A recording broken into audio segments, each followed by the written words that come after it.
Oh yay. I can't wait to see how my team is gonna hurt me again this year. Can't wait for the draft. Levante David's never gonna retire, so we don't even need to draft a linebacker. We should draft a linebacker though. Honestly, I'm just gonna enjoy every second of this draft because the upcoming QB battle between Anthony Richardson and Daniel Jones, it's gonna hurt me. I just want someone who can catch the ball. Running back. Give me a running back. Honestly, after this offseason, I actually have some optimism this year. So I'm excited to see how my team's gonna ruin that. You mean I actually have to pay attention to the draft this year? Usually we just win a Super Bowl, so I don't care. Well, only one more day to see how Howie is gonna fleece the rest of the league. As is tradition. Travis Hunter or Abdul Carter. Please, Giants, just do the right thing. Is it possible to draft a new owner? Trust me, if it was possible, we would have done it years ago. Also, it's really weird to have expectations now. Everyone awaits what the 3-time off-season champions are going to do. But seriously, can we actually just be good this year finally? Because I'm so tired of getting my hopes up and then I don't know what's gonna be worse, Packers fans, when we steal your draft crushes once again, or the fact that you think you're actually gonna throw a better draft than we did. Oh, Detroit. We have more beer and cheese than you could possibly muster.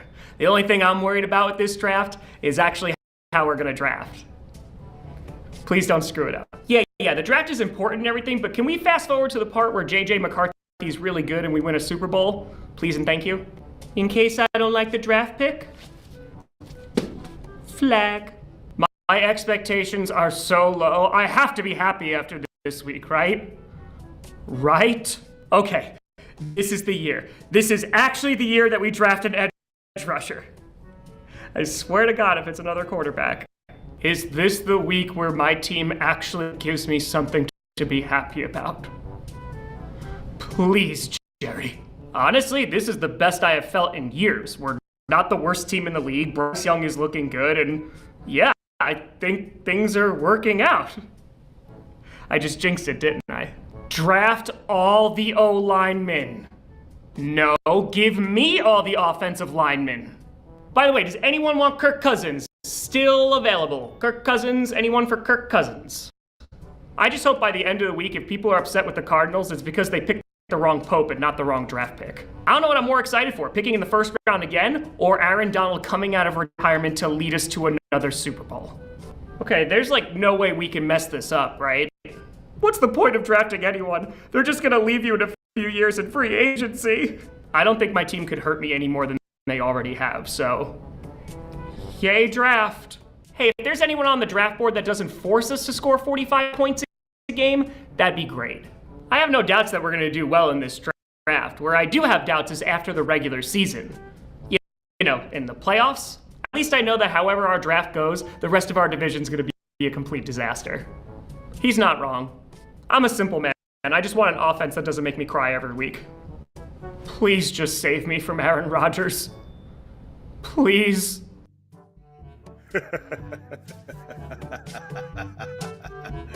Hey, sorry, this is not the usual couch and setup. We're in Green Bay for the draft, which means that I had a suitcase filled with 32 jerseys, so subscribe. Please. What? My underwear's in there. Oh boy. I can't.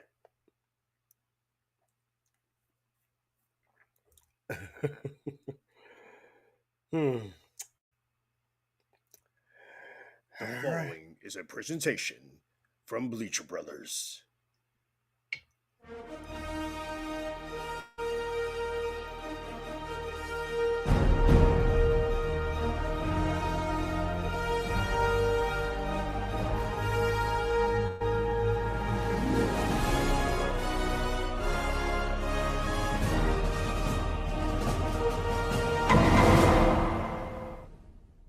You're talking to the Rolex.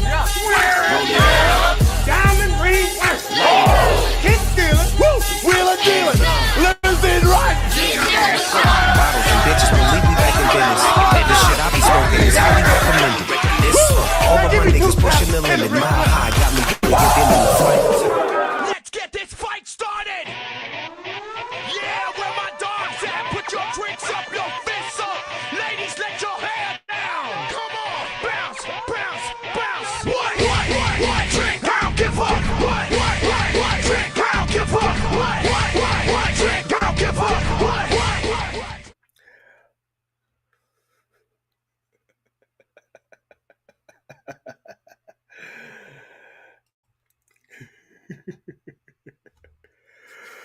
Oh, good times, good times, good times, good times.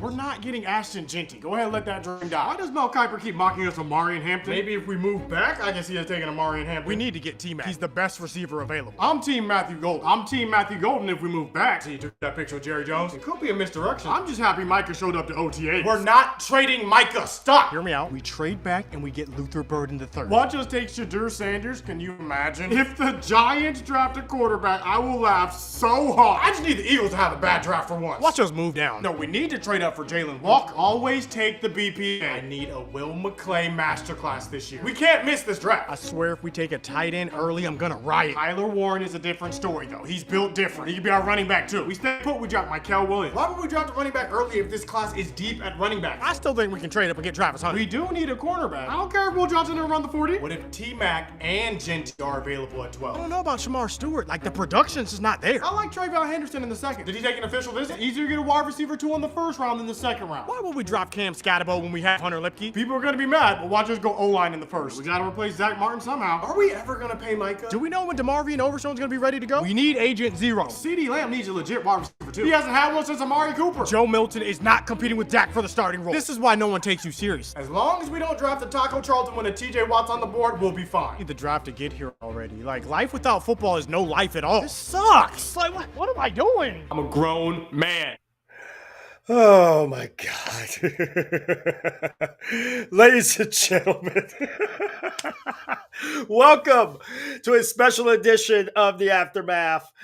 I am Captain Taz Ford, and I'm actually in a little bit of a shock. If you had been paying attention on social media, me and my special guests have been pretty much butting heads about things outside of football, but I couldn't figure out in my head that you guys just drafted quite arguably one of the best running backs in the country, and y'all actually played it smart. So I had to bring him here, and I was hoping that maybe he kind of want to throw some smoke out there, and lo and behold, ladies and gentlemen, the smooth operator himself, Mr. Sin City, Mr. Vegas Vaginal Disruptor. Yes, I just went there. Mr. Don Juan. Don Juan, happy Raider Day to you.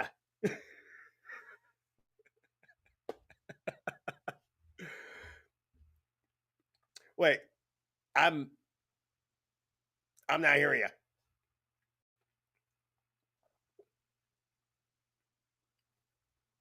None. Nah.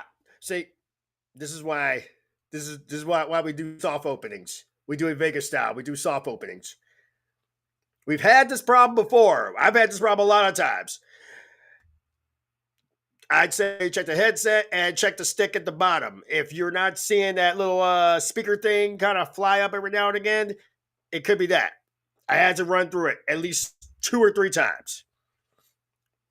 However, while Don Juan is getting his audio taken care of, let's take a look at yesterday's draft.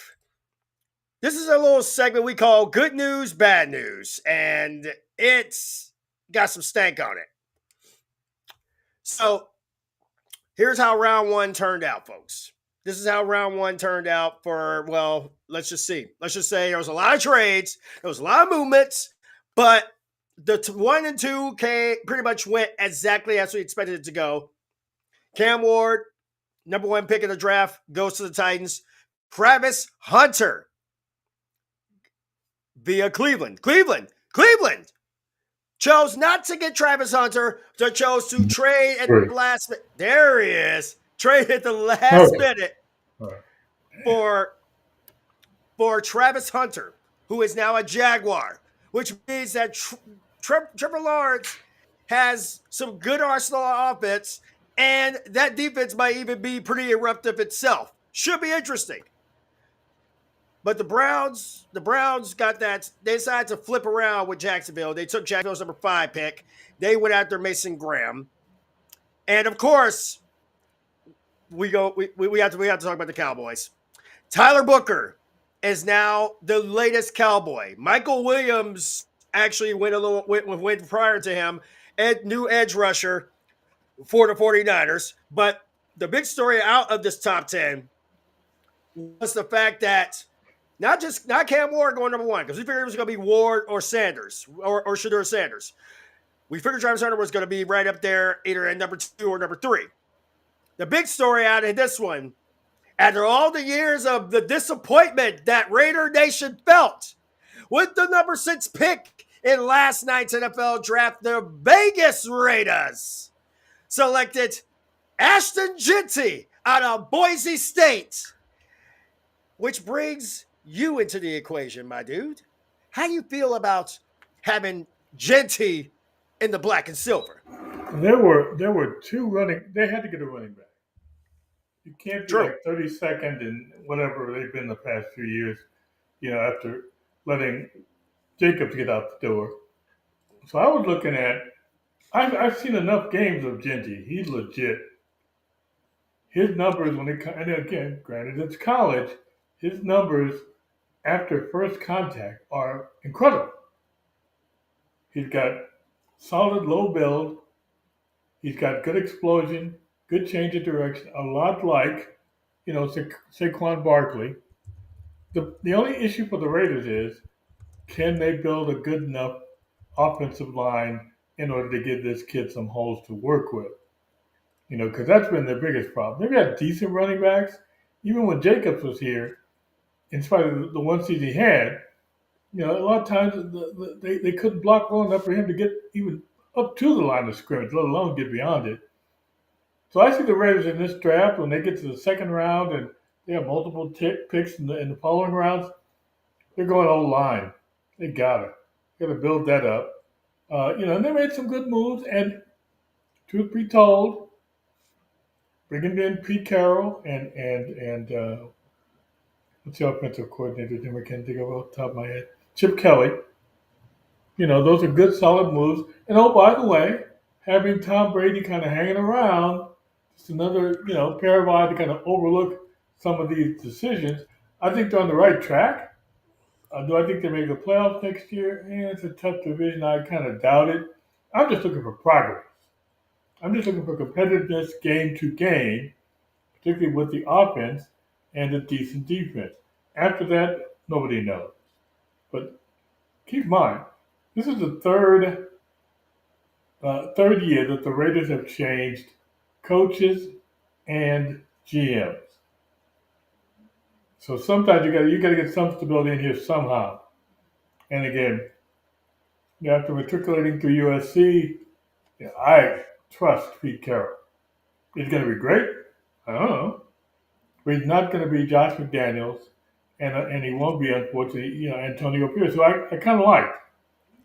You got to get an X's nose guy out there, and a guy that's going to keep players focused on executing plays and winning games. So I'm optimistic they're going to be better. But this kid, Jeanty, man, he, barring injury. You guys got to steal. You guys, honestly, you guys got to steal with Jeanty. For Jeanty to drop down to 6, for him to be dropping all the way down to 6 and being available, that was huge for you guys. Well, and I'm like everybody else.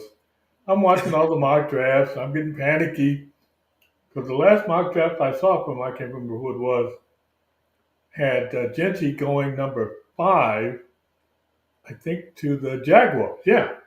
I'm thinking, shit, how'd they find out?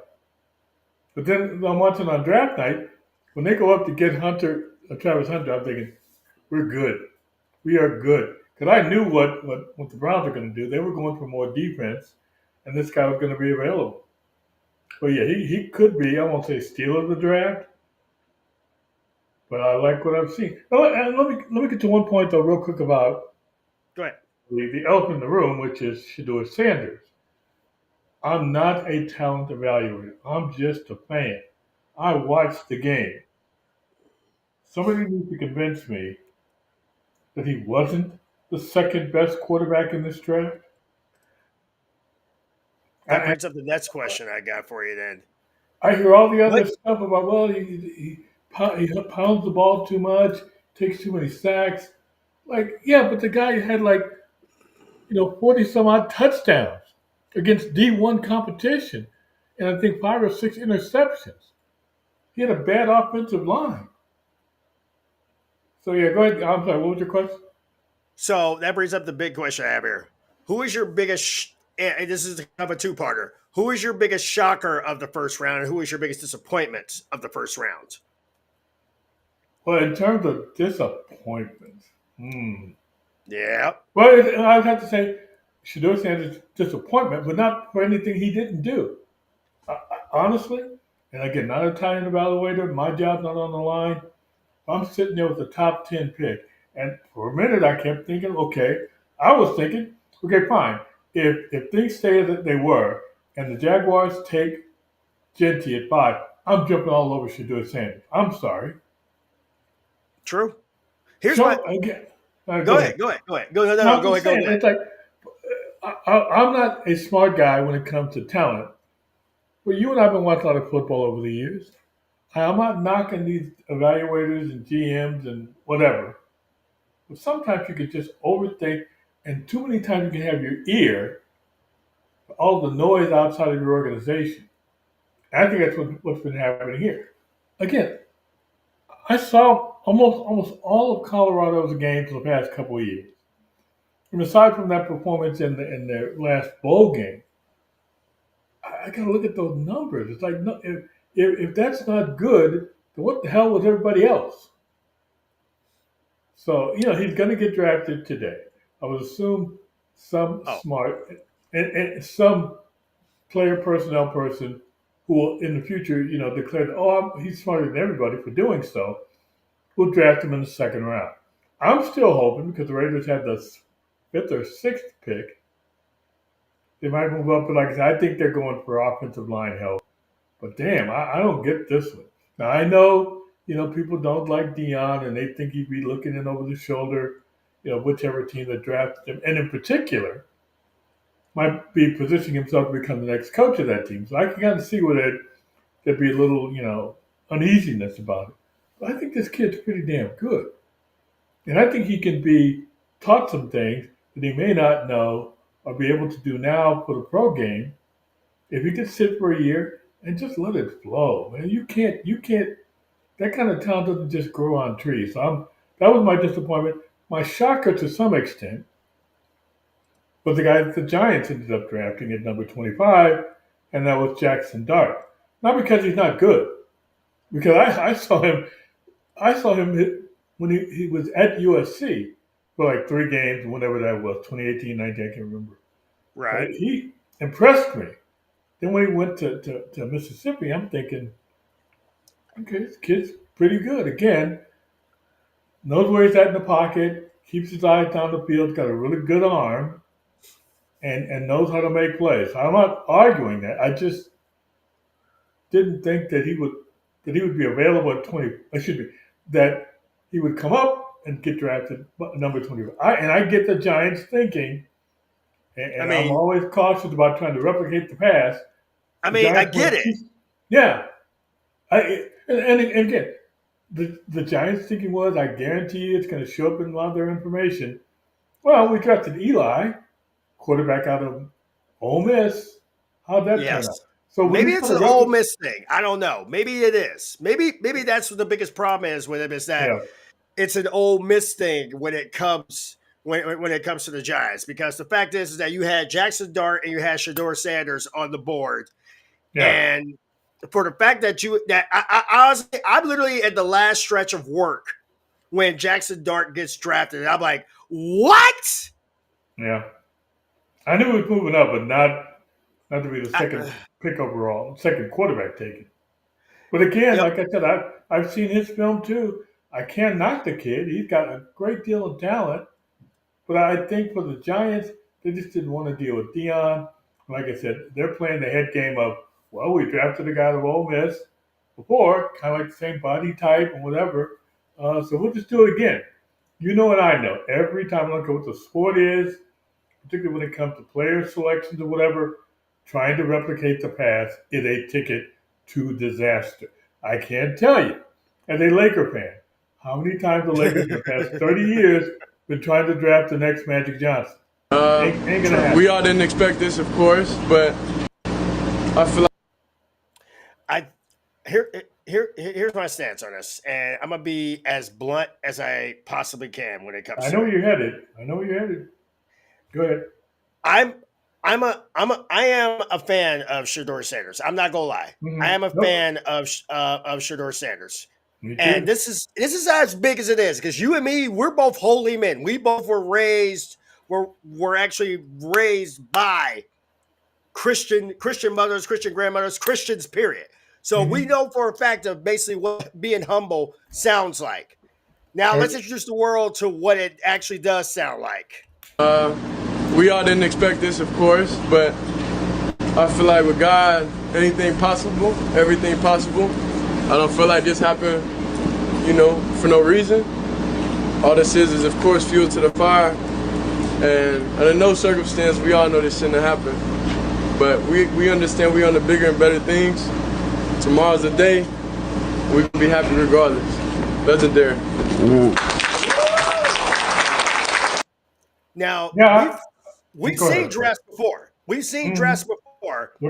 And the fact is that we've seen drafts. We've seen players who basically were expected like top 3, top 5, top 10 who just dropped. I remember when Mayo guy pretty much was like all hyped up and then he's looking pissed off as all hell. I remember that. For Shador Sanders not to get picked in the first round by anybody, I don't even care who he gets drafted by come today, come tonight. I don't care who. It don't matter. He's gonna make every single one of those teams suffer. I have high hopes for Shador Sanders, and again, maybe it's just me. Maybe I'm just that guy who just believes that something big is going to come, that something big is going to happen, that we're going to get to a moment of which we're going to get some craziness coming out of this mess. But when it comes to this one, we saw how the way Deion basically played the game. We saw the way that Deion's attitude was like not very copacetic with many of the people that basically were there. But the fact that Deion was able to turn a program around and make them a potential college football playoff contender in less than 2 years. 2 seasons he's been there. There's a reason why he chose not to go to Dallas, and it was because of the fact that he was able to do what many would not be able to do, and that is turn around a powerhouse like Colorado and turn them from a laughingstock to a legit contender, and that's why he stayed for that show. And look, I wouldn't say I'm the biggest Deion fan. I respect his talent. I respect what he's accomplished. When he went to Jackson State, I thought, okay, well, give him an opportunity, see what he can do with that program. Turned it around. Took that opportunity and moved on to Colorado. And you remember the hell that he took from a lot of HBCU, fans and stuff. Oh, well, Deion, why are you running out? Deion, you're just going for the money. Well, it was a good opportunity. And he steps in there with a team that, unless I'm mistaken, was 1-11 the year before. And they jumped out the box, had a couple good wins, scared my USC Trojans in their game. I think it was fourth or fifth. And the hype train did start. True. And I thought, well, let's see how they do. And they ended up finishing, I think they finished the year like 7-6, something like that. But again, good showing. They come back the next year. And short of that, people wake up, be like, man, I can't wait to play this 9-2. football game today. So again, I'm all about what you get done. I heard all the hype from all kinds of parties. Deion's got a great record. When you turn around 2 programs, oh, by the way, that should get you an NFL job. I know what his personality is. I'm sure it rubs some people the wrong way. But if I were a GM or a management group or an organization that was lacking when it comes to leadership, I would hire the guy. Why not? What are we going to lose? You look at all the bums that have come and gone from organizations like the Jets and the Giants and whoever else. Niners. Look, Rams. Deion is no question an acquired taste. But if you're about winning, give me a winner. Don't give me a guy that's been sitting on the sidelines or been this or that, Yep. assistant coach. Give me a guy with the mentality of a winner. He should be able to pass that on to a certain amount of talented football players and get them to a winning point. So again, I get the Dion stuff, the Shador stuff. But that young man's like, you know what? I loved his attitude. Because, the media is going to even subtly kind of clown him. Yeah, And maybe point fingers at it did. because Mel, if I'm not mistaken, Mel Kiper actually clowned. He's clowned players in the past. We still that's worked out. He clowned Lamar Jackson. He clowned Patrick Mahomes. Hell, I believe he pretty much clowned Shador Sanders on top of it. So Mel Kiper should take a big giant cup of shut the hell up, if nothing else. But you know what, though? I think I had the numbers right. I think that Kiper, might have been some other analyst, did have Shador as his top-rated quarterback, even over Cam Ward.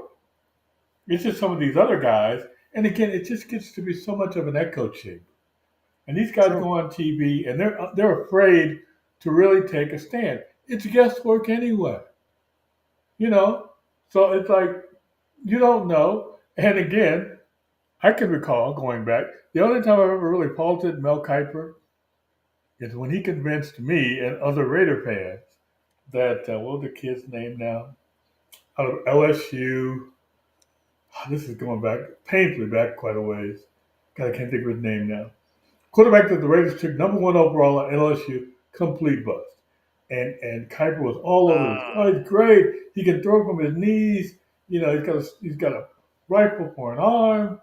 And bear in mind, Kiper was the guy who sat here and said that Josh Allen was a great draft pick for the Bills, and he pretty much guaranteed them a Super Bowl in Josh Allen's second season. Josh Allen's been around for 2 cups of coffee and hasn't even won a Super Bowl yet. Yep. Yeah. Look, to me, it's a bottom line. You can tell me all the stuff you want. You can give me all the context you want to claim that you can give. What'd you win? Did you win something? Did you get to a Super Bowl even? Because if you haven't, and you've been touted for so many years, you ain't done shit. Exactly. I'm sorry. You tell, he's going to be a Hall of Famer. Well, he's going to be a Hall of Famer without any rings.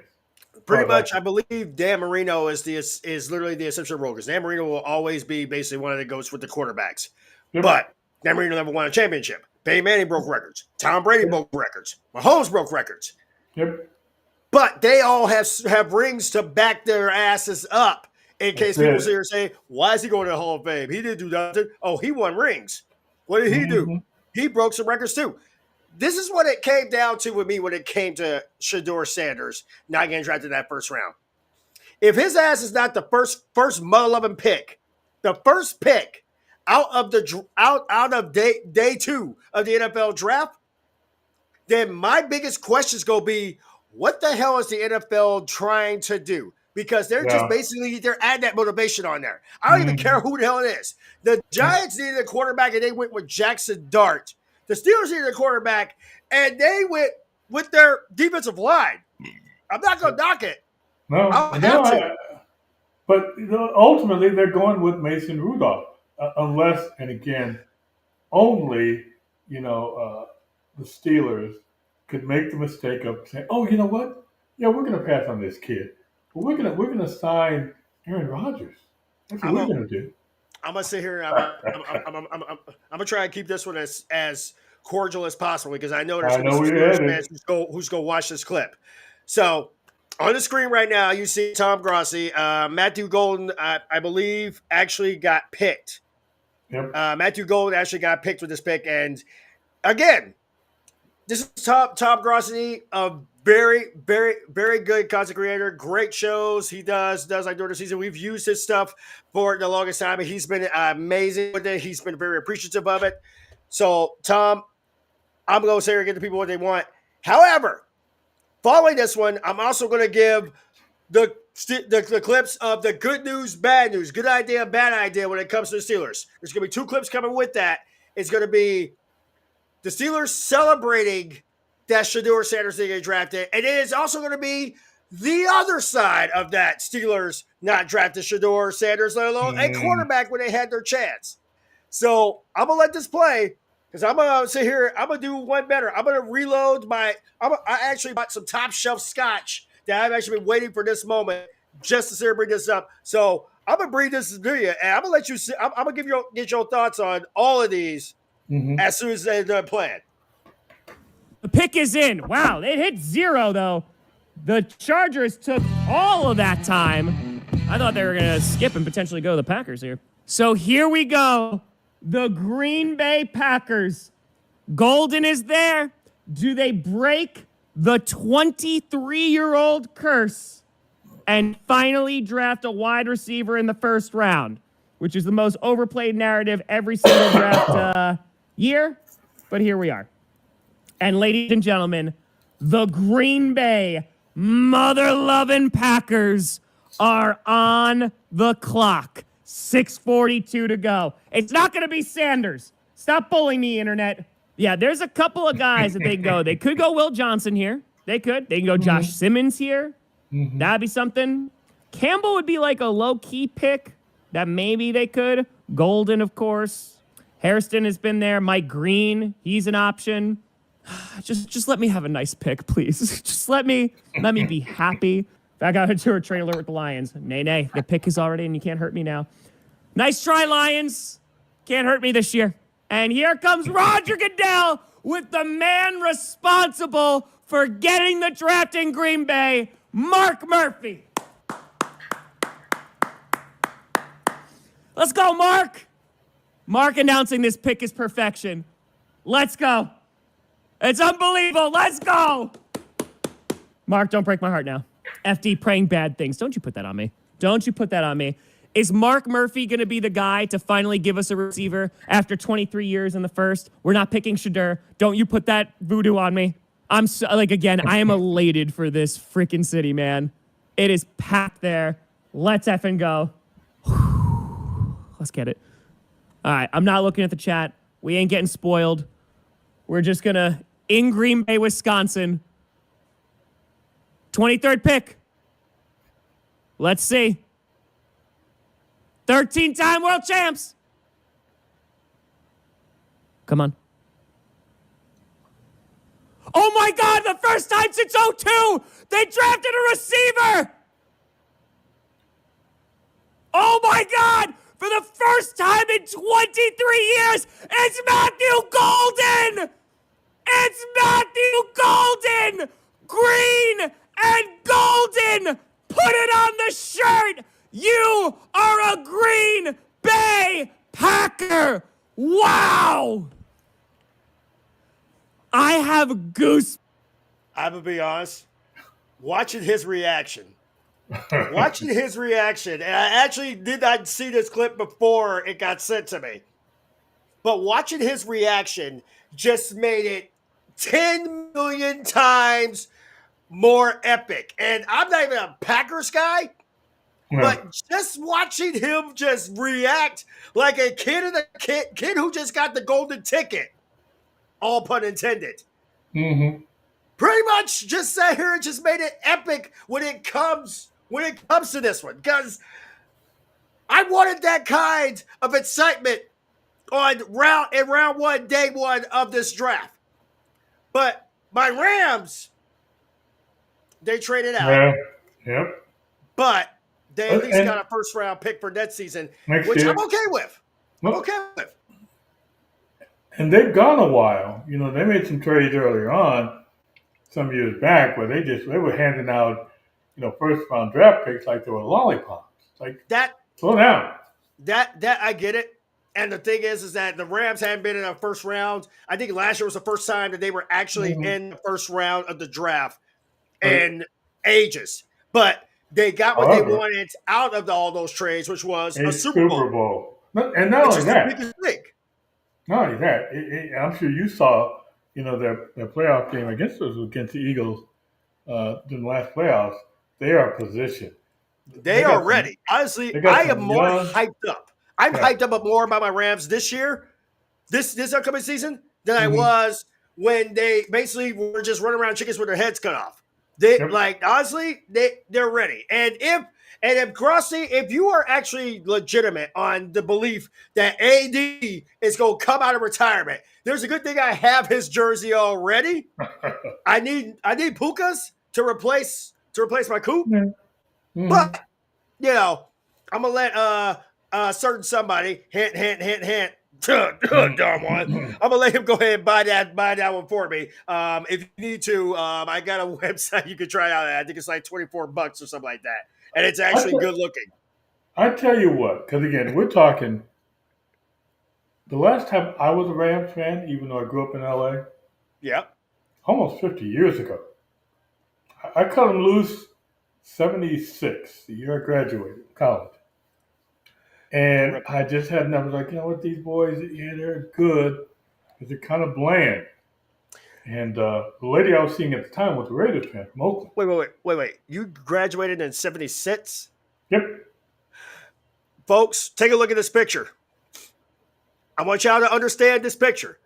This man actually looks younger than me, and I'm actually shaved it all off for hockey reasons.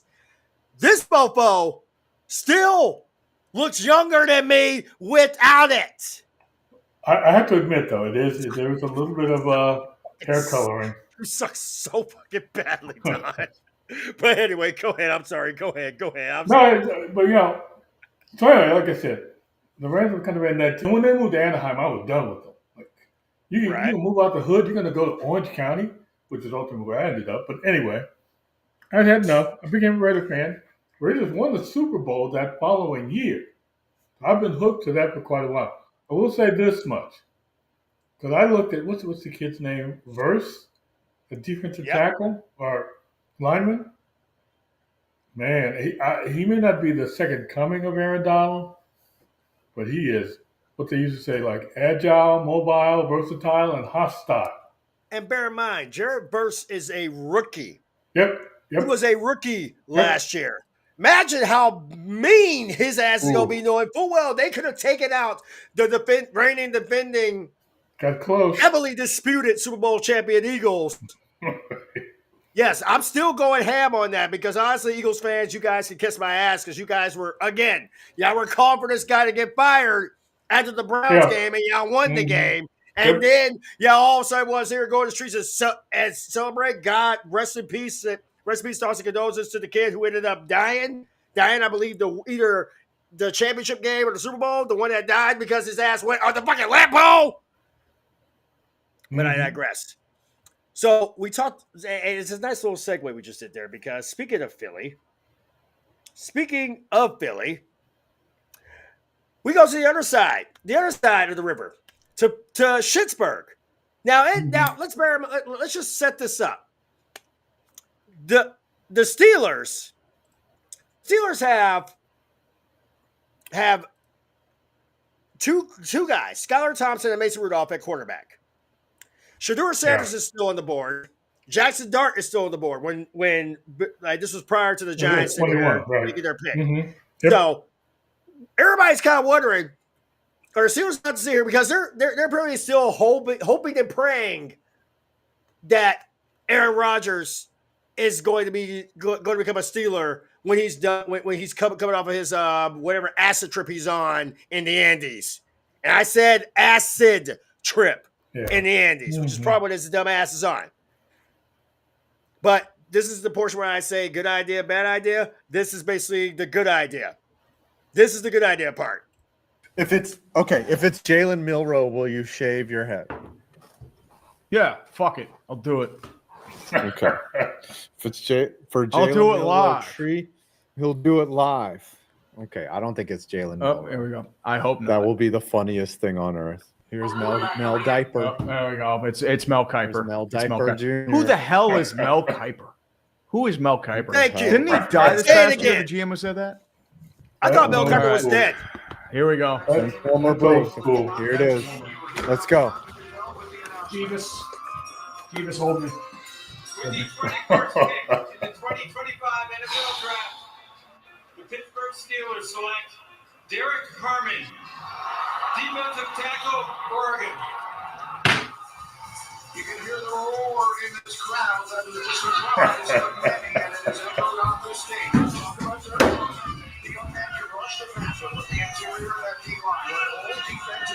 No quarterback. No quarterback. Thank God. Yes. Yes. Thank I'm the a little Lord. confused. Yes. We have Mason Rudolph, and we didn't draft the quarterback, and he's happy. Fuck you. No Jalen Milrow. No Shador Sanders. You keep going down the board, motherfuckers. Go. We gotta need. Go.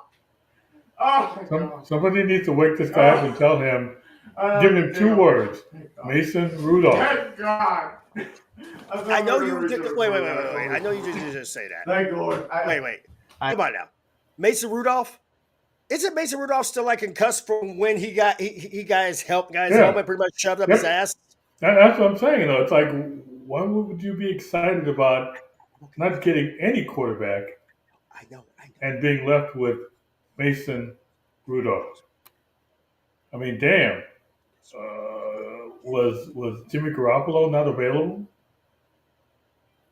I don't know. So that was the good part of the Steelers.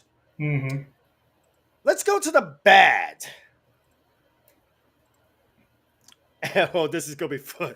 This is gonna be fun because Chiseled always gets us covered. He always gets us covered. Chiseled Adonis spoke exactly what the Steelers wanted. So let me get this straight. The Pittsburgh Steelers are selecting 21 in the 2025 NFL Draft, live from Green Bay, Wisconsin. 2 of the top 3 remaining quarterbacks are on the board, one being Jackson Dart, one being Shador Sanders. The Pittsburgh Steelers let Russell Wilson and Justin Fields both walk out the door.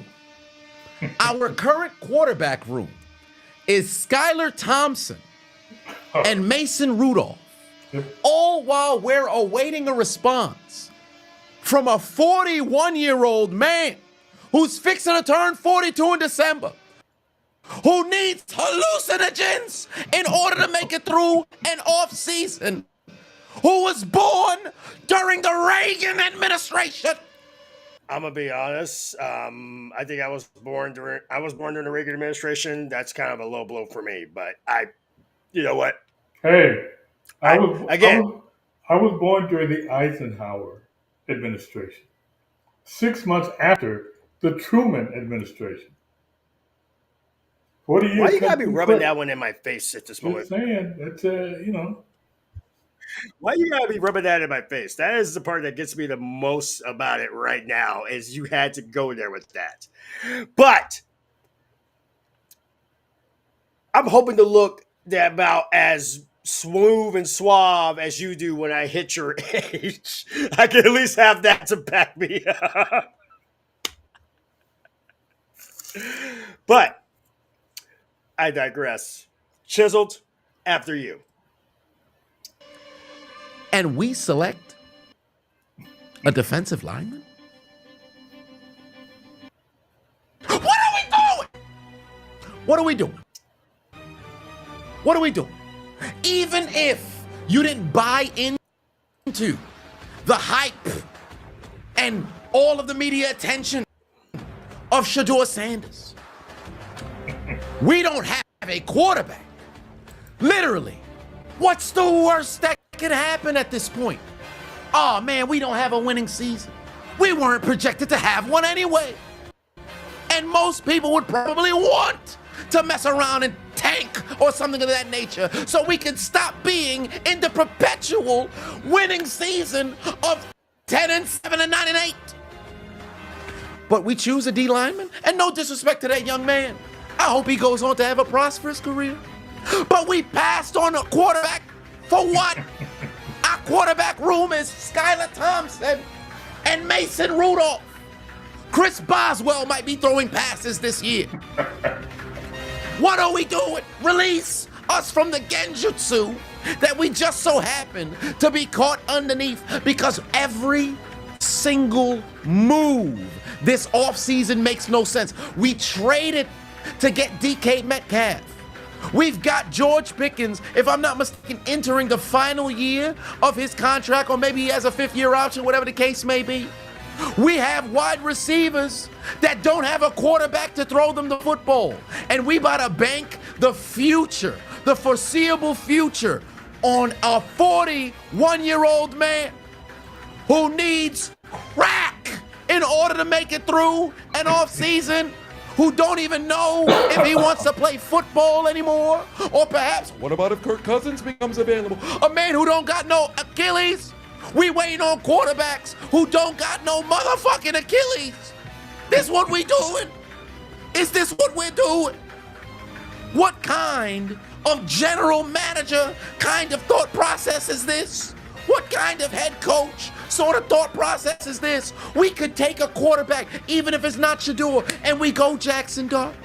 Whichever one it may be, if it falls flat and shit don't work out, okay, we work moving forward, but at least we gave it a try at quarterback. We have no vision, no direction, no roadmap, no blueprint for the future whatsoever.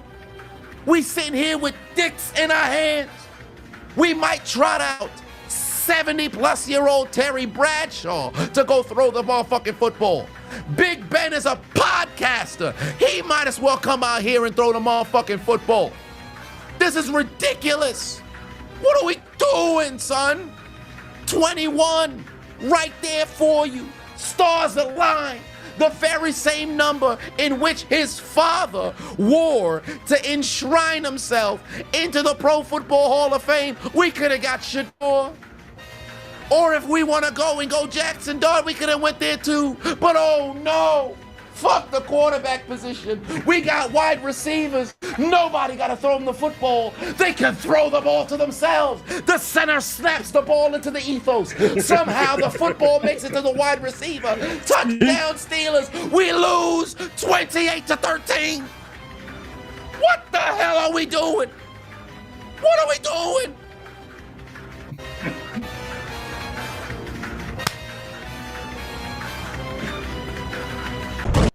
I want people to understand how bad that sounds, how bad that looks, how bad it basically came down to.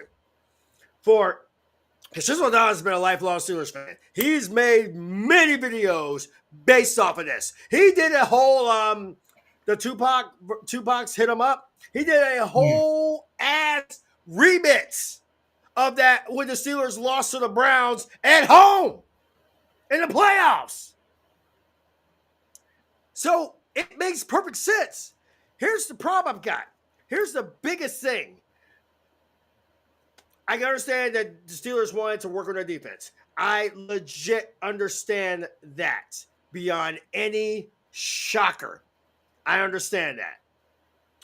However, when the two guys that are in your damn quarterback room belong more on an episode of Jackass and ridiculousness than they do on a field, you might have a problem.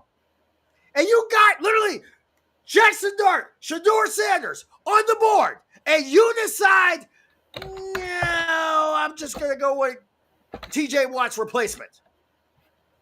Negroes, what the fuck are y'all thinking? And it's just like, usually we go ham about the Cowboys, but I can't even go ham on the Cowboys for picking a guard because they needed the guard. Dak's been getting hurt way too much, so I can't get mad at him. The Raiders had a damn good draft. They grabbed one of the best running backs in the country. The Falcons actually stepped their game up. 2 edge rushers. And I know they're about the second edge rusher because that was the Rams pick. And for the fact that the Steelers decided, I'm just going to say, we're going to sit here and just tank this shit right now. I can't even be mad at the Giants for grabbing Jackson Dart because they want, it's just like a DEI thing when it comes down to it. Just like is this a DI thing when it comes to it? Because they have Russell Wilson and they have Jameis Winston, but now they got Jackson Dart and Tommy DeVito. I forgot about the Guido. Tommy got cutlets. I forgot about the Guido. But what gets it more than anything else, what bugs it more than anything else, is that I look at this situation right now, and I still look at every single person that has a quarterback need. Giants no longer on the table. New Orleans needs another quarterback because Derek Carr is gone. Derek Carr is done. He's probably going to retire. Respectfully, yo Raiders need a quarterback too. As much as I love Mustachio Gardner Minshew. Oh, he's gone. He's gone. So all we got is Geno Smith. You guys even need a quarterback. And who better to sit here? Who better to basically teach somebody how to be relevant as a journeyman than Geno Smith? Shador would be great in Vegas. Yep. Hell, I might put my own team out there. Stafford's getting close to that retirement. You mean to tell me that you rather re-sign Jimmy G, who did fuck all in his one damn appearance in the regular season? Don't remind me. And then you got the Georgia Bulldog, who is following the path of Aaron Rodgers right now, respectfully to Stetson Bennett. He's even following that path. And you kidding me? You were that close to knocking out the champs. That close to setting up the Super Bowl that we wanted.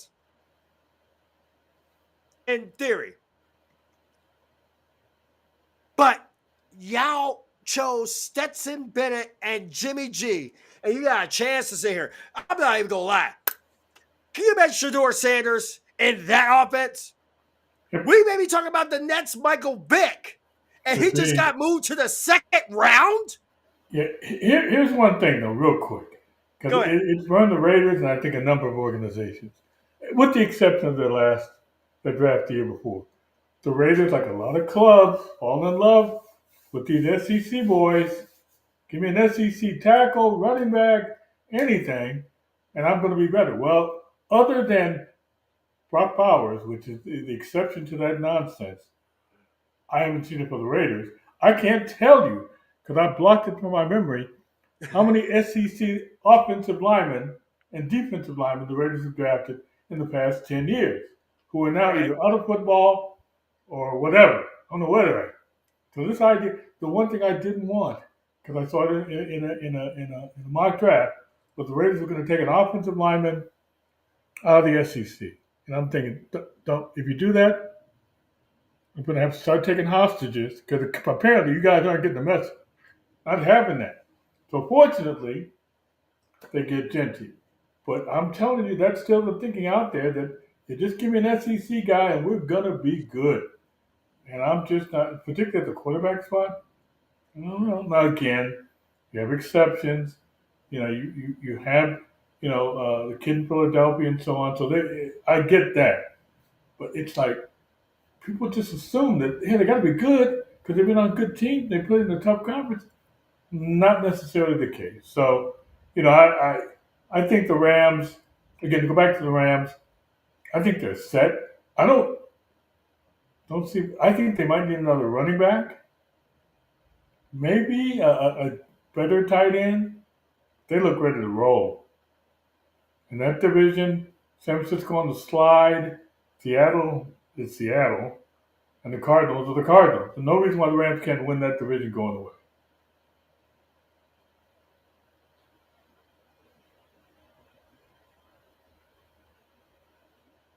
Okay.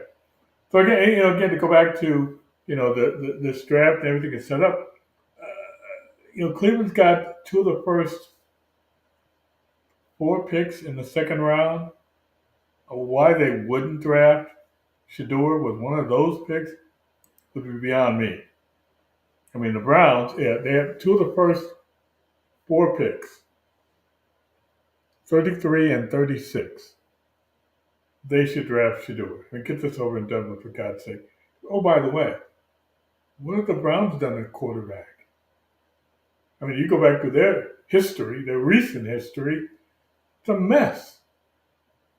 You know, it's like if you want to be a career killer, get yourself drafted at quarterback by the Browns. And what's happened recently with Deshaun Watson? I mean, they give the guy $230 million guaranteed, and stuff happens after that. You know, they actually had Baker Mayfield. They drafted him number one, but they've also drafted guys like what's his name, Johnny of the, you know. I don't know what the Browns can do. They've already hurt themselves multiple times. Not going to hurt themselves anymore by drafting Sanders. That's a potential upside. So I say if they let him go past 36, then you know the Cleveland Browns, they should just sell the franchise and go into making pizzas because they're not a professional. They're not a professional NFL organization. That is clear. So they're going to need to do some work. You know, I'm looking at because after the Browns at 33, it's Texans who don't need a quarterback. It's Tennessee, which clearly doesn't need a quarterback. Tennessee might honestly may not just go with it because we don't know exactly what Will Levis's future is going to look like. Will Levis has more time sitting here selling craptastic mayo flavored cologne, which he thinks mayo is such a good aroma to have on a person. There is white women who are literally sitting here saying that shit don't work. You got white women sitting here saying that shit don't work. But I'll be cordial. I'll be fair on this. There are still teams that still need a quarterback, and honestly, I feel like Jacksonville would be right up there. As good as Trevor Lawrence has been for that franchise, here's the bottom line. Those mofos need somebody who can actually run out the pocket, and Trevor Lawrence still runs like a white guy running from a black guy who's basically trying to shake him. I'm not kidding anymore. This is one of those, well, maybe I am kidding a little bit, but here's the bottom line. Jacksonville needs a quarterback. Kansas City needs a quarterback. I'm not going to lie. Patrick Mahomes, as good as Kansas City needs somebody who actually has some younger legs. Mahomes has been around for a good minute. He's had his time. He's had his legacy. He's still a good quarterback now. But Patrick Mahomes needs somebody who actually can work the legs as good as Shador does. My guarantee is that before this day is over, Shador Sanders will be a NFL quarterback. I don't know which team is going to have to sit here and fuck around and find out, but every team, all 31 of them, are going to fuck around and find out as Shador keeps going. The kid's got the talent. Yeah. I am not convinced by Jackson Dart. I feel like Jackson Dart will be the bad end of Eli Manning at this point, no matter what Mel Diaper has to say. Mel Diaper is probably the biggest blowhard in NFL draft history. And if you believe this guy, look at Lamar Jackson. All right. Oh, by the way, for historical reference, receipt. The guy that said, who the hell is Mel Kiper, was the one-time GM of the then, I think, Colts. I think the name How'd that work out for him? How'd that work out for him? You know. But again, what I hate is the mystique around the draft. It's guesswork, folks. It's guesswork. And again, my memory's kicking in now. The Raiders tried to draft Jamarcus Russell, number 1 overall out of LSU. Oh, I remember that. That's probably the epitome of sack of shit you cannot fit into your head. Jamarcus Russell looked more pregnant than my ass did when I actually was packing pounds. I'm still packing them on, but I'm actually getting better with putting them in the spots, the body parts that it needs to be in. But Jamarcus Russell had too much of that purple drink back in the day out of his Houston connection. You gonna play this on the purple drink? The purple stuff had nothing to do with Jamarcus Russell sucking in the NFL. It's about the equivalent of saying Ryan Leaf basically just did the Sunny D diet. And that's why he sucked. But we can't say that about Aaron Rodgers, although we should. But when it comes to this one, matter of fact, who has the first pick in tonight's round 2? Who's got that one? Because Cleveland. They have two of the first 4 picks, 33 and 36. And who is Cleveland's quarterbacks? Oh, that look right there. Exactly. So I have no idea. No, that's not a knock on Turner's horseshoe. That is basically saying the fucking gospel that Cleveland needs a quarterback. We don't want the whole Baker Mayfield situation. We remember how that went. But Baker Mayfield at least got him to a playoff and a playoff win on top of it. So you can't be mad at Baker. Deshaun Watson, what the fuck did you do with Cleveland? Jack and shit. Oh, and jacked off in most cases. He did get married during the offseason, so there you go. They got who? Deshaun Watson got married during the offseason. That don't mean shit. Deshaun Watson's still going to be doing Deshaun Watson's going to be that guy that's going to be getting rubbing tugs when the preseason even starts.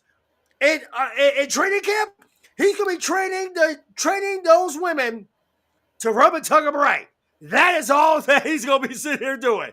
He's lucky that basically he's not in my crosshairs right now. I actually scratched that. He is in my crosshairs along with his franchise. All 32 teams, mine's included, and let me be honest, mine's included, are all in the hot seat.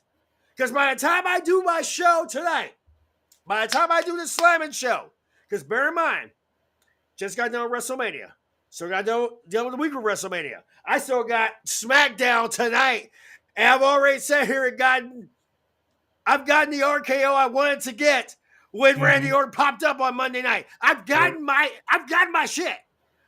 But the part that gets me the most is when I look at this very scenario. Night 2 of this draft should end with Shedeur Sanders being an NFL quarterback. And whatever team picks him. Whatever team picks him. Don't put on the jersey. Don't put on the draft cap. That's my suggestion to him and to his dad. Because his dad, if I'm mistaken, was a first-round draft pick. You got enough gall and audacity to sit here and draft him in the second round, and you want to try to justify that? I don't fucking think so. None of those teams that are literally in the draft. We got Atlanta still trying to basically shop Kirk Cousins at pawn shop, thrift shop prices. And then we got the Jets, who have Justin Fields. And that's it? Yep. Are y'all stupid? Then we got the Giants, who just have two crazy-ass Negroes, a Guido, and now they got the lone white guy in Mississippi who basically can scream and yell his ass off all he fucking wants. And on top of that, this is the most diverse, split down the middle, River to Titan style DEI quarterback field I have seen in a long ass time. To top it all off, this is the one. I mean, I will bring this damn thing back up because I didn't get that much into it, but I kind of want to get into it because I'm looking at this draft board for the first round, and I wanted to see a look on your face when I sit here and actually say this, because this is the one time where I will actually sit here and put your guys at the top of that spot. Tennessee, I am good with you guys sitting here grabbing Cam Ward. Jacksonville, getting Travis Hunter was the smartest decision you guys made, because now you got a dual threat who can basically sit here and make somebody his bitch on both sides of the ball. Raiders. I'm going to be honest. No. I know you do the golf claps, but here's the thing. You guys did good so much that we could have realized. Now, if you get Pete Carroll to actually remember to run the damn ball, Which he will At the do. goal line, you might have yourself a typical football team because the Chiefs don't look as tough or as unbeatable or invincible as they thought. We saw that in the Super Bowl. The Chargers are kind of hit and miss because Harbaugh is still trying to figure this team out. The Broncos actually look like they're probably your biggest threats. But I feel like you get Geno Smith in the offseason. You draft Ashton Genty. You guys are thinking in your heads exactly what needs to be done. And what needs to be done was for Raider Nation to cheer their asses off. And y'all cheered your asses off. I see the Instagram post. I've seen the Twitter post. I've seen the Facebook post. Y'all been screaming your heads off about Ashton Genty coming in there and literally being better than that guy you guys had one lifetime ago who decided, I don't like Sin City. I'm gonna go to Green Bay. How'd that work out for you, you dumb bitch? I'm sorry. I didn't mean to call you stank bitch. That's what I wanted to call it. I had to look it up because I was talking about previous Raider draft picks, recent ones. This year, Ashton Genty, Brock Bowers, no doubt. That's beyond solid. He fell into their laps. Even though they made the pick, I'm thinking, well, this is the second year in a row that we essentially got a tight end. Even though the other guy, I can't even know off the top of my head, out of Notre Dame, Mike Myers. Again, I think they got him in the second round. I was just taking a trip down memory lane.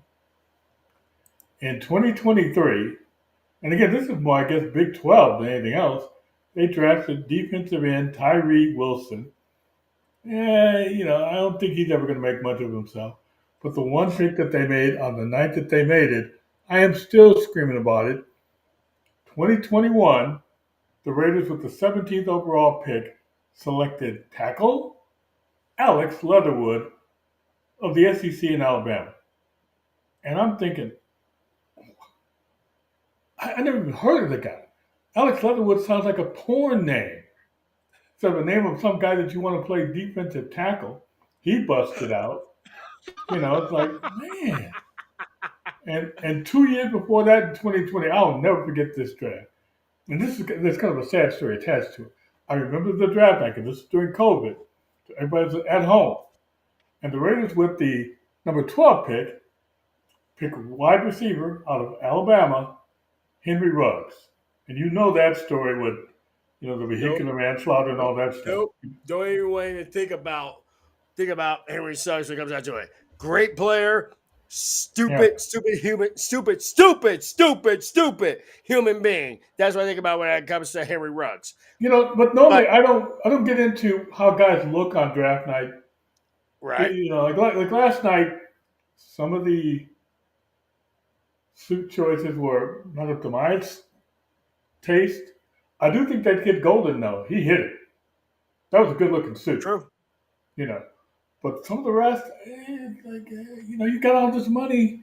Why don't you have somebody just don't go out there and pick what you just want to be. Have somebody advise you what's going to look good on TV and let the fans think, hey, this guy is coming for business.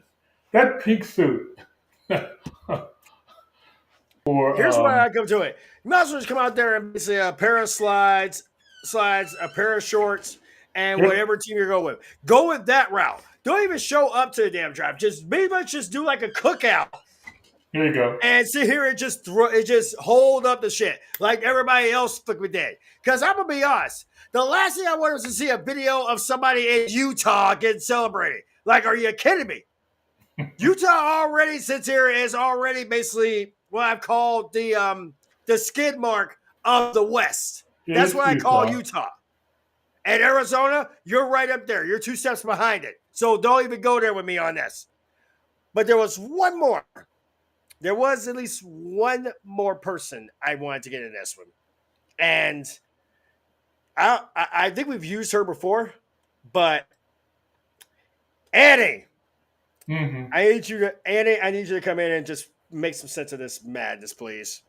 All right, everyone, it is officially draft week, and we still have no idea what's happening with our quarterbacks. I feel just like the Browns. Green Bay is hosting this year, so everybody please be nice. Well, you're definitely not breaking our attendance record. We are smaller than an Aaron Rodgers family reunion. Yes, it will be very tight in there, so please no pushing or shoving. However, it is Green Bay, so they'll probably just ban it. Question, where are we supposed to stay? How about the 4 seasons, 1 season for every one of your draft picks? Okay, all right, well, you three just knock it off. Why can't you be more like Chicago? Okay, a couple important guys will be at the draft this year. Abdul Carter, Matthew Golden, which came as a shock to Green Bay. They weren't aware wide receivers were available in the first round. Also, Jalen Milroe will be in attendance. To show him what the green room will look like for hours, where is Will Levis? Travis Hunter will not be in attendance, but his girlfriend will be. He'll be sitting outside. Okay, a couple things to go over before we get into the draft. Kadarius Toney is retiring to pursue a rap career. Can't wait for that album to drop. Also, happy Easter to everyone. Trevor Lawrence, happy Passover. Pretty sure he's not Jewish. Yes, but he has a pass over his receivers' heads every week. All right, let's just get this over with. With the first overall pick, the Tennessee Titans. How we would like to trade up. Oh my God. Can we just go 1 season without you interrupting? We'll trade. We will trade. You put your hand, no trading, okay? Philly, Howie has 20 picks over the next 2 seasons, and your roster is loaded. How much help do you need? Well, we can always use more weapons. You have more weapons than John Morant. Are we still on the... Will you just make the pick? Everybody knows already. With the first overall pick, the Tennessee Titans... We are taking Travis Hunter, but only if he can play cornerback and wide receiver. Absolutely not. Why not? In their defense, they suck at both, so... Travis Hunter plays 2 positions at an elite level. The Giants can't even play 1. This is not college. We are not having someone play offense and defense at the same time. Not sure why that's such a big deal. Tua stops his own offense all the time. Quick question, is Russ or Jameis the better option? For motivational speeches or to win games? We have a choice. New York, what exactly is your plan? The plan is that we have no plan. Great. Russell Wilson now has as many playoff wins at MetLife Stadium as the Giants do. The Manning prophecy will be fulfilled. What happened to drafting Shador? You're afraid of Deion, aren't you? We are not. Ah!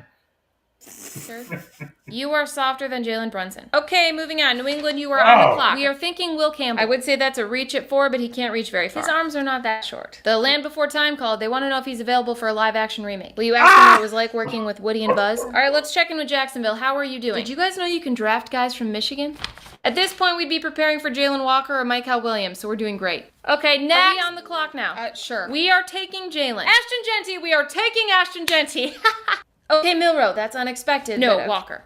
Get out. Guys, we are feeling cautiously optimistic. You could draft God and you'd still go 5 and 12. Yeah, but what's his Madden rating? Guys, we know our defense finished 32nd in the league last year, so we're drafting a wide receiver. You are worse than the Bengals. Okay, in our defense. What defense? But do not worry, we always hit on our 2nd and 3rd round draft. You are trying harder to hit on 2s and 3s than Carson Beck on a Friday night. Okay, somebody get the Saints in here, please. Thanks to Derek Carr, Brett Favre is no longer the only NFL player to steal millions from a state in the South. What is going on with him? I don't know, he blocked us. Okay, all right, New Orleans, here's a list of things Derek Carr has done for your organization. Not take accountability, make excuses for everything, throw receivers into their death, head dives, and getting Dennis Allen fired twice. Paid a 32-year-old $150 million. I guess Skip Bayless wasn't the only one this year who paid millions to see some ass. Well, that was an exhausting free agency. Is anybody else tired? Okay, Dallas, where is Jerry? Jerry said he's got some pretty big trades that could happen, but don't worry, he's getting advice on how to handle them. From who? Nico Harrison. Is Tyler Warren still available? We heard he could play quarterback. But you already have the quarterback battle of the year. Daniel Jones versus Anthony Richardson. Indiana Jones in the season of doom. Guys, Kirk is at voluntary workouts. What do we do? You paid him $180 million to be there. Yeah, well, we don't want him here. Do that again, we'll draft another quarterback. Pittsburgh, what are you doing? We're still waiting on Aaron. Look, are you going to retire or what? Because it looks like Shador might fall to us. You know, I had a dream last night. I dreamt I was a dove flying over the sea. Wow. Even Katy Perry came back down to earth quicker than Aaron Rodgers. I'm sorry. Oh my God. Damn. Did she not just go straight ham on this shit? My God. And she pulled out a 9 mil and was just doing drive-bys on everybody. No, even Jay Morant wasn't safe on that. That's what gives me more than anything else. What the shit? Man. Oh my God. Oh, Joe, I agree with you flat out. Yep. Annie's got guy going. I will party with her any day of the damn week. Even if we gotta go to Vegas here and just unleash hell, just watching her do her thing, beautiful. Too damn beautiful. So, what do you feel like? Okay, so as we're getting ready to try to get this thing all wrapped up, because we do have the draft starting in a couple of hours. What exactly are you expecting when it comes to tonight? Or in my case, or in our case, this afternoon, afternoon/evening when it comes to day 2. How far are they going to say? How much are they going to poke the bear known as Shedeur Sanders? Because Shedeur, pretty much, everybody's talking about him. I feel like if his ass is not picked up by the first 10 picks of the second round, every single NFL needs to get slapped. Jerry Jones just needs to get slapped on principle, but that's besides the point. You know what? I just, and again, I'm not like these guys on the NFL Network or ESPN or whatever. So I don't have sources. I don't know any GMs or whatever. But if Shedeur Sanders gets beyond the second of Cleveland's picks at 36, I throw my hand up in the air. Because I'm just not going to care. It's done. Like, I'm true. sorry. That's talent.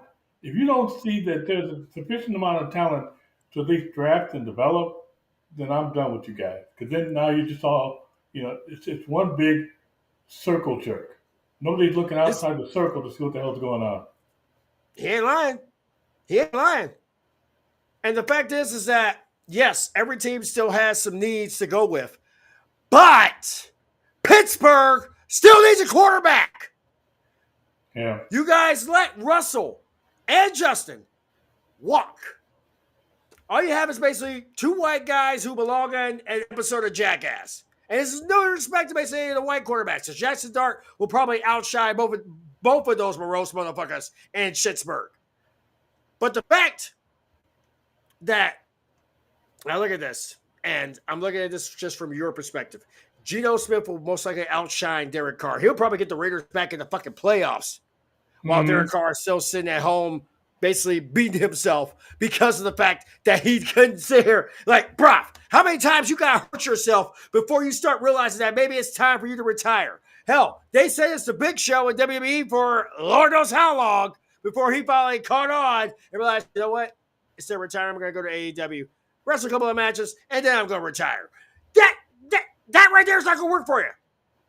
You might do better in the UFL, but I don't think you're going to survive in the NFL. And bear in mind, some of the players that are actually in the NFL played for the USFL, the XFL, the UFL, period, point blank. If Shedeur Sanders is not picked up by the first 10 picks, I'll give a rat's ass what justification would I go to. I want Mel Kiper to show his ass up. I want the NFL draft to come to Seattle so I can sit here and see Mel Kiper at a hotel in Seattle so I can slap the piss out of him the way that y'all deserve it. Because y'all believe everything Mel Kiper says, and Mel Kiper doesn't know shit. Mel Kiper, in his eyes, he's Pikachu. And if you know what I'm going with this is how it's going to go. My missus can sit here and attest to this because I say it to her all the time. I said it about my own. I said it about my own damn son, and he's out in the garage. Pikachu know everything, but Pikachu don't know shit. When it comes to this one, Shedeur Sanders should be, needs to be, will be drafted in the top 10 of round 2. Yeah, and here's something. Again, I'm going to be reading the tea leaves. Again, the Browns had picked 33 and 36. They still have it. Right. They could have used it last night to move up to get Sanders. I think the reason they didn't make that move is that they're going to get him in one of those 2 picks. Otherwise, it doesn't make any sense. It honestly has to happen there. I mean, Cleveland pretty much needs somebody that they can actually trust in that quarterback. Because Dorian Thompson-Robinson, he's not even on the team anymore, right? I think he's with the Raiders. So y'all need somebody. And Cleveland, if you're going to move to the suburbs, you might as well take a suburban quarterback with you. Deshaun Watson's not suburban type unless you go to a part of the suburbs where every wife is desperate and they all need a happy ending. That is the only reason I would suggest not taking a quarterback. But the fact is that we are at an impasse right now where if you're not picking a quarterback, you're an idiot. Cleveland, respectfully, Vegas, Dallas, hell, Jacksonville, Rams. Yeah, I'm putting my own team out there. Seattle. Drew Lock is not your savior. He was your receiver God, the first no. time. Why the hell is he going to be your receiver the second time around? Seattle needs a new quarterback. But to put this in perspective, maybe it's time that everybody comes to realization. Patrick Mahomes changed this sport. He changed the NFL. The NFL is no longer about that. The Colts, the team right there to your left, they need a quarterback because Joe Flacco and Anthony Richardson, really? Are we really? Lord, Oh, wait, no. yeah. No, Joe Flacco's with the Browns again, right? Yeah, he moved on. So Okay. it's just Anthony Rich, and they brought in some other guy. Not worth the whoever he was. presentation. Yeah, it's like whoever he was, he didn't catch my attention to even care. So essentially, it's Anthony Richardson and some guy. And we see how well that worked out. We remember all the jokes we cracked about Anthony Richardson. This guy apparently sits here and gets on his period, and all of a sudden he can't play. And he's a Florida quarterback, and I'm a Gators guy. And I'm even sitting here saying, "Are you kidding me right now?"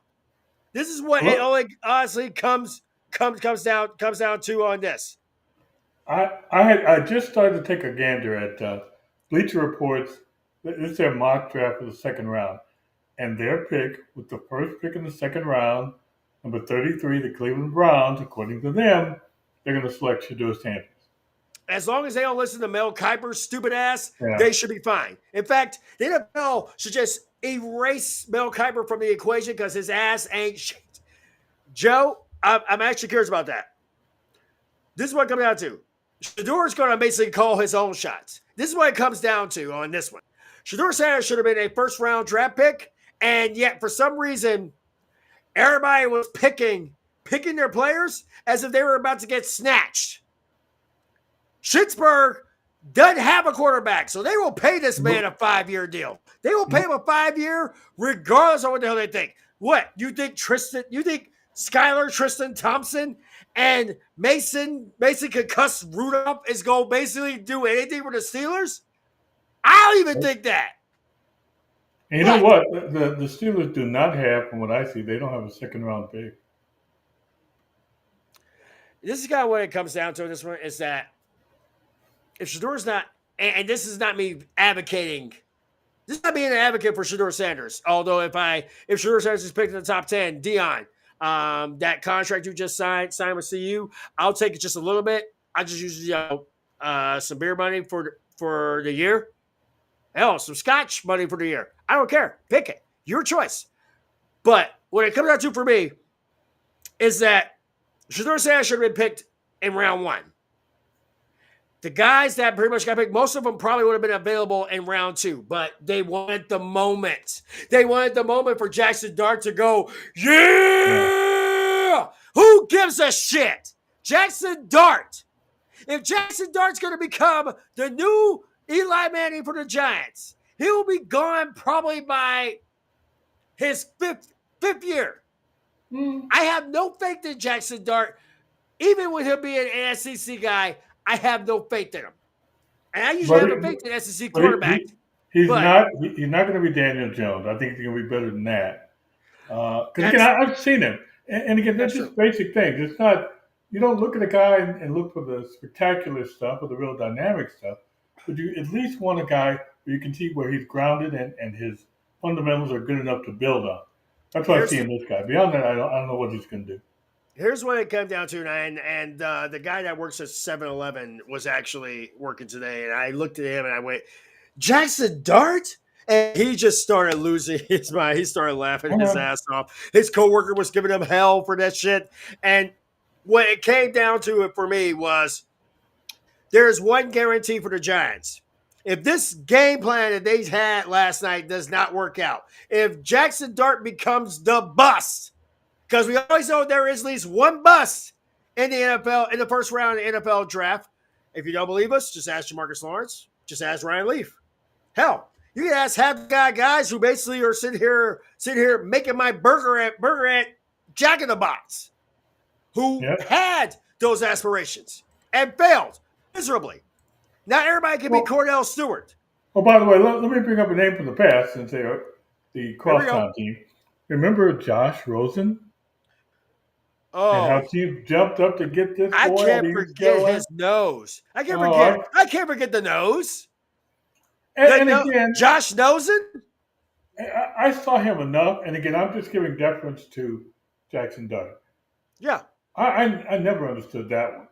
That was the reach of reaches. That was the that reach was around, that pretty was much. stupid. That was about as bad of an idea for the Giants as letting a certain running back walk. That's what it seems like. When it comes down to it, we know which running back I'm talking about. And the fact is they let him walk, and then literally, as soon as they let him walk, what did he do? Saquon champion. This man just sat here and posterized somebody on live television with his ass. Yep.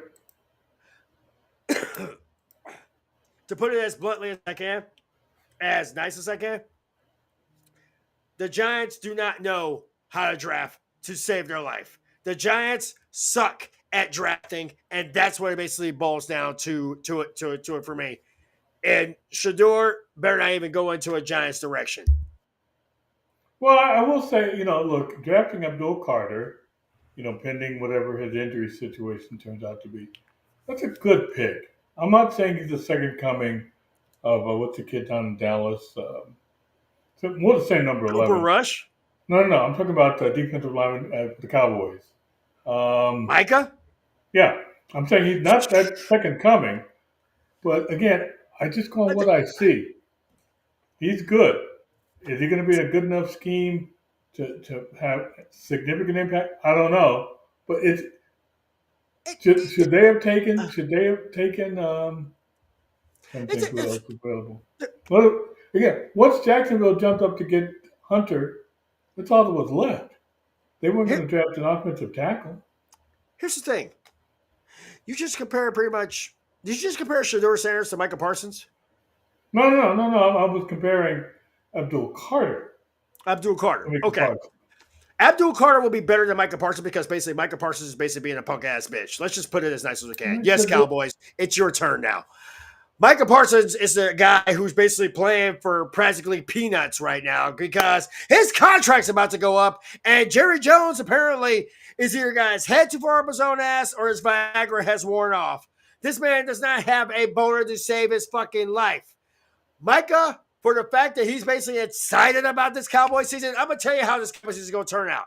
8-8. You guys will be as relevant this season as basically my dog dragging their ass on my carpet. That's when it comes down to it when it comes to the Dallas Cowboys. Micah Parsons ain't going to break any records. Micah Parsons ain't going to do much of anything. He's probably going to spend most of his time pretty much on the rag this rest of this entire season. That's what I think about it. And Micah, if you happen to be listening, I don't care if you don't like it. I will clap back with you quicker than Stephen A. Smith's hairline. Or well, let me tell you again, the telltale situation with the Cowboys is nobody's talking about him. Nobody. That's right there. On top of that, they violated my Raider rule. Which they drafted an offensive lineman out of the SEC. This kid, Tyler Booker, offensive guard, Alabama. How good was Alabama last year? Was Alabama even relevant this year? No, not really. They were clear in transition. They looked decent. I think they had one big signature win.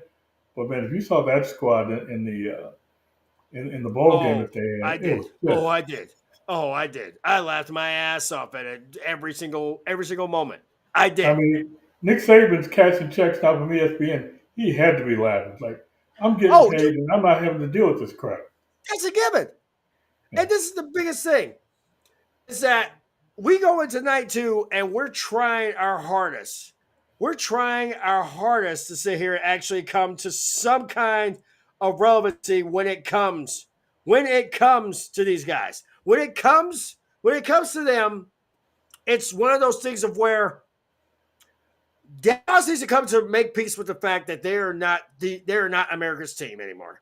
They have to come make peace with the fact that they are not relevant anymore. They have to come to the realization that when the name Cowboys comes out of people's mouths, it's a punchline. It's a joke. It's one of those things of where you just have to basically make peace with the fact that you aren't as good as you used to be. You cannot dig up Troy Aikman, Emmitt Smith, and Michael Irvin. You cannot get Michael Irvin out of whatever flipping trap house that he happens to be in to get him to basically make you guys relevant again. Jimmy Johnson is probably on drugs right now, basically still thinking in his head that he forgot that he used to coach Miami and he sucked. This is one of the seasons where Cowboys fans have to come to the realization that you guys are wasting your time.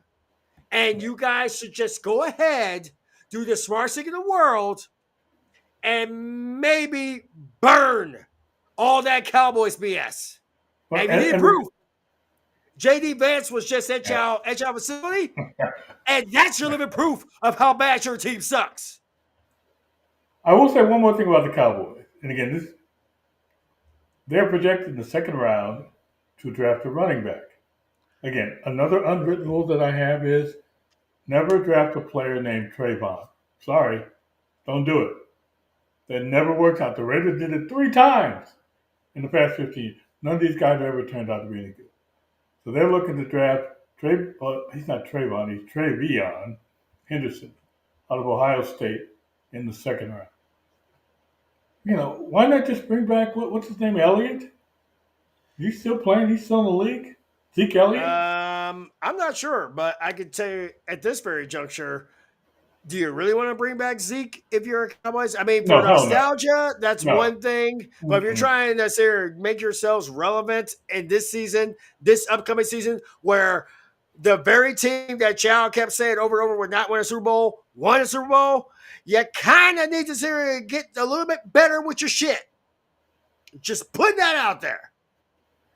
Yeah, again, the Cowboys are going to show up. They're going to make a few headlines. People are going to laugh at them when they lose games early during the season and may not make the playoffs.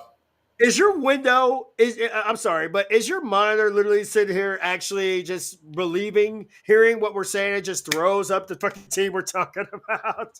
No, I got just the windows Cowboys open. on the screen. Yeah, Cowboys on the screen. And then we got the Giants. I think I'm going through the whole NFC East. I've come to this one Rasmus, and we're going to probably get ready to wrap this mess up because I am looking forward to tonight because I want to see exactly what the hell is going to happen. Now, my biggest thing on this is going to be what exactly is going to be the biggest headline of the night. If you tell me that Shedeur Sanders will drop to the third round, then the NFL is going to become the most unwatchable thing in my playlist this upcoming season. And that's with respect to Genty, respect to Ward, hell, respect to Holland, Holiday, everybody, especially the ones that are already there. This is what it's going to come out to for me. This is what it's going to come down to. If it makes that point where you don't have Shedeur Sanders going in the second round, then Roger Goodell needs to have the piss slapped out of him. And every NFL owner, and yes, this includes Tom Brady, needs to have the piss slapped out of him. Because the fact is that you have yourself a good football player.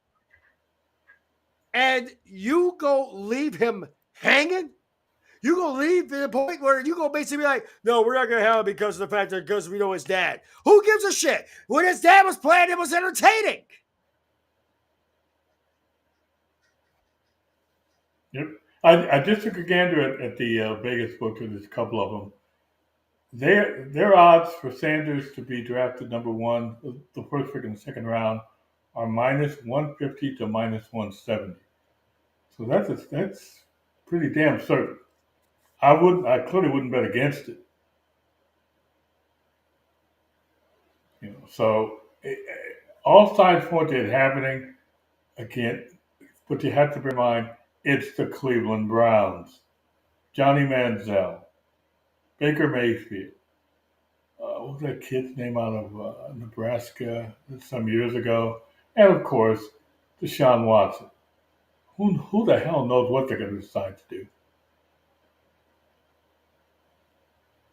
They might even go for what's that kid's name? Can't even think of it. But again, this makes way too much sense. I don't even think the Browns are that stupid. And they on the intelligence scale, when it comes to talent and drafting, I have a lot of good friends from Cleveland, and they've stopped shaking their heads. They've gone, they've gone through those stages of grief. They are now at the point of just acceptance. It is what it is. The Browns are always going to suck. Can we move them out of town so we get another franchise and try to start again? Because this current crew and that current ownership group, man. Mm-mm. So we'll be looking tonight. Like I said, it's coming up in the next few hours. I think that drama is gonna die pretty quickly, and we can actually move on to the rest of the draft in the second round. But like I said, the good news for Shedeur Sanders is he's likely to go to Cleveland. The bad news for Shedeur Sanders is he's likely to go to Cleveland. So it's a curse. I don't know what started the curse. I don't know what it's connected to. No, the curse already pretty much sat here and did exactly what it was going to do. The curse already did what it was going to do, and we saw it last night. We saw it pretty much last night. We saw it last night. But today is a new day, as Shedeur would sit here and say it. Don, I know we butt heads a lot. I know we've had times where we butted heads, but this has been fun. This shit's been fun. This shit's been fucking epic. I love it. I love talking football. I actually hate talking the other stuff. I mean, I'm not the guy you want. That's why I was like on every side of the question. That's why I was like, dude, like I know you can't be mad at your Raiders. They actually made a good call. No, I'm good. But I'm sitting back. We will be having the Smash It show. We'll be going down tonight. I wanted to talk about this damn draft because, quite frankly, like everybody else, I was pissed. So we gonna have some fun with it tonight. We're gonna be talking WrestleMania. We're talking about that RKO out of nowhere. We're gonna be talking about this new mysterious faction involving Seth, Paul, and Braun. We're gonna be talking about that one. We're gonna talk about all the shit that happened in Vegas that didn't stay in Vegas. One quick note on that, because it was in Vegas, didn't go. I did go to one WrestleMania. This is 18 years ago. I think my son was like 11 or 12. He was a big wrestling fan. I mean, we love baseball, but we really bonded around WWE. So I went in pocket, got plane flights, got hotel room, 2 tickets. We saw WrestleMania 23 because I still got the cap on it when it was in Detroit. Nice. I have had no other reason to go to Detroit than that. But it's a great show. It's always a great show. I would be realistic on this one. I look forward to tonight's show just because of the fact that there's a chance that we'll probably have Joe. Most likely Reese will be there. Most likely Don Juan will be here as well. It just depends on how we go. We are going to be going at, 10 o'clock Eastern, 7 o'clock Pacific. And for all my central ones who apparently can't count, we're going to go at 9 o'clock. 9 o'clock. Just bear in mind Central Time Zone, since apparently I'll go ham about it. I only have one question. Yeah. What time is what is that in Ukrainian time? I'm gonna have to find that one out. Let me just check that real quick because for the sake of arguments, because I'm kind of curious. And again, not to keep addressing the issue. I mean, I'm probably politically agnostic, even though I have a lot of opinions. So I'm scattering to all fields. I don't have any issue with, when you start telling me stuff that anybody. I just share shit. Yeah, I like it. I love what you do. It's what you think. It's not filtered through what's going to be acceptable. I don't want to offend anybody. Screw that. Wait, Don. I'm gonna take a page out of Bubba Ray for a minute. Do you know who I am? I'm the guy that pisses off everybody at random. I can be breathing and it pisses off people. I can just smile and it pisses off people. Hell, I shaved my damn face and it pissed off people. Well, unless you ask my daughter, because apparently she wanted all the beard to be gone. Too bad it's going to be back by the time she gets home. But again, folks, we got ourselves a lot of shit to talk about tonight. And probably by the time I actually jump on, I might even jump on early just so that we can go hand in hand in sync with the draft. Because I know my boy Joe does not have a show tonight, which means I can just go ham a little early if I want to. And I just might. It just depends on how the day's going to go. However, Don, you are the guest. You got any last little words, last little hypes you want to build up there just for the sake of argument? Well, look, I'm a draft geek. I mean, even when it wasn't on TV, I was listening on the radio in 1981 when the Raiders drafted running back out of USC, Marcus Allen. So I followed the draft. And again, it's always exciting. You love the tension, you love the intrigue and all the other crap. Because at the end of the day, none of it's really going to be all that earth-shattering. Some of these teams, some of these players are going to turn out to be good. Some of them that we thought would be good aren't going to be. Teams are going to get better. They're going to get worse. Deal with it. There are no guarantees in life. I'm thinking more over under on the Shador chance because I'm pretty sure they're going to show up tonight. Now that all the big names have been snatched off the board, there's one name left, and I feel like that as crazy as Wisconsin is, and they are because my sister happens to be from Wisconsin, and she's already basically like I heard her a couple days ago. She was like, "Go Pack, go Pack!" That's how crazy my sister is. She is all about the Packers, and just hearing her say that one, and she put a smile on my face and warmed my heart because I miss my little sister like crazy. But as you pretty much know, we got Smash It coming. However, we also are going to be doing this again tonight. I want to send special thoughts, prayers, condolences to the fall of a man who basically we know about ALS, and I've done the Ice Bucket Challenge in the past. I want to send my special hearts out to the family of the man, the myth, the legend himself, former Chicago Bear, former eternal Four Horseman, former WCW star, former Hall of Famer, actually WWE Hall of Famer if I'm not mistaken, Steve Mungo McMichael, who tragically passed away at the beginning of this week. And I'm just going to put it as nice as I can. I'm going to find a Mongo clip that is going to work well for me. And one from his wrestling days, one from one of his NFL days. And quite frankly, I'm giving you this heads up, WB. I don't give a shit if you like it or not. I'm just going to say, as you saw in the intro, fuck you and have a nice day. Move it the hell on. We're going to have some fun tonight. On behalf of the smooth operator, the suave man himself, the Vegas vagina manipulator. And this was what his wife sat here and said. His wife said that. Don't. Let me just put it like that. We went to Vegas. I digress. I already got the trademark. I'm just telling you this right now that basically your wife's the one who told me this mess, so I'm going to be nice about it. Don Juan, this has been the captain, a.k.a. Hell Capitan, a.k.a. Capitan Ford. Thank you all so much for joining us tonight or this afternoon for most of you and this afternoon now for me and him.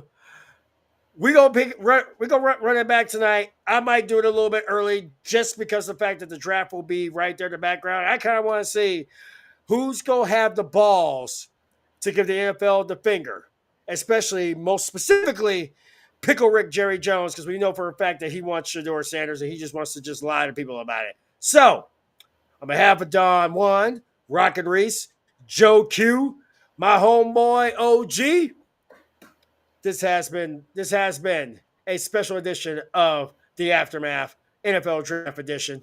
We bid y'all adieu. Goodbye. Good night. Have yourselves a fun one. And Gears and Beers Chicken and Grease. Mom, I'll call you in a minute. We'll see y'all later. The following is a presentation from Bleacher Brothers.